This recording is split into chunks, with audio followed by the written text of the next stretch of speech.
Pour son premier voyage, le 10 avril 1912, le Titanic quitte l'Angleterre à destination de New York. Il transporte 2200 personnes, dont 300 passagers en première classe, 300 en seconde et 700 en troisième. C'est le plus grand et le plus beau paquebot jamais encore construit. Long de 269 mètres, haut de 52 mètres, il est surmonté de 4 cheminées imposantes dont l'une est purement décorative.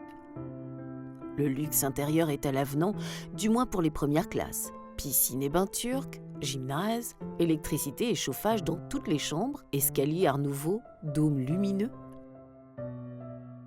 L'orgueilleux navire est réputé insubmersible grâce à sa double coque en plaque d'acier. Elle est divisée en 16 compartiments étanches dont chacun peut être isolé des autres par une porte coulissante. Pour cette raison et afin de gagner de la place sur le pont, l'armateur a limité le nombre de canots de sauvetage. Le directeur de la compagnie veut battre un record de vitesse. Il ordonne au capitaine de pousser les feux malgré la proximité des icebergs.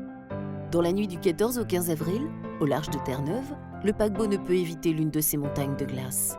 Comme il est touché sur le flanc, plusieurs compartiments étanches sont noyés et le Titanic sombre en 2 heures. 1500 personnes périssent dans les eaux glacées de l'océan Atlantique. 700 sont recueillis par un paquebot arrivé au milieu de la nuit. L'équipage et les passagers de 3e classe paient le plus lourd tribut.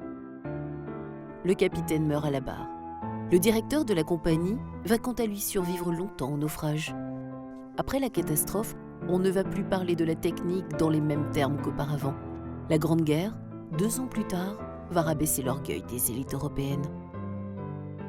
Sans doute est-ce en raison de cette dimension symbolique que le naufrage du Titanic a tant marqué les esprits. Il continue de hanter notre imaginaire.